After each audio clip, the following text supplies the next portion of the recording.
Hey guys, good morning, good afternoon, good evening. So wherever you are right now, so welcome to my YouTube channel. So today our topic is related 6 rules of electrical safety. So we're discussing electrical safety right now.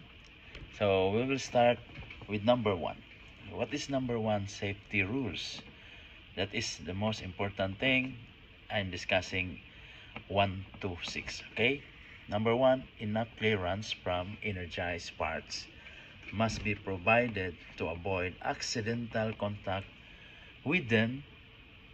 If that can be met, live parts should be guarded or enclosed. Okay. And number 2, the minimum height from the ground to any undergrounded part of electrical installation should be 8 feet to 6 inches. So as person staying on the ground can touch any electrical element which may become energized accidentally. So number 3, there should be a sufficient illumination for personnel to clear see their surroundings to perform any work safely. Okay, and number 4, so we have number 4, all passageway and stairs should be wide enough for personnel to navigate them safely. So adequate railing should be provided, and floors openings have guard rails. So if you can see at the site, when you are going to the construction site, anywhere should have a barricaded or there's a guardrail. Okay, number 5, exits should be clear, marked, and excavation roads should be free from obstruction. Depending on the functions of the building or any oil and gas industry. So, example, control house. So, it may require several exits to avoid personnel being trapped during equipment fault, fire, etc.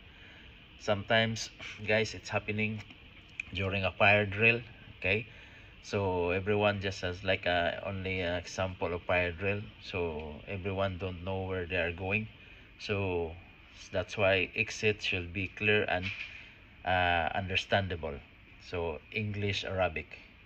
Okay, and number 6, the last one, all metallic structures, fences, and equipment tanks must be connected to a station ground grid which should be designed to ensure that step and touch potential values are lower than the ones stipulated in the applicable standard. So there's a lot of mistakes around this number 6, guys. So we cannot ignore this. We need to connect the grounds and the structure. All right. So we should know all of these requirements for our safety purposes. So when you are working in the construction, any industries, refinery, oil and gas, you should check, and this is the 6 rules of your safety electrical. All right, and have a nice day, and bye bye.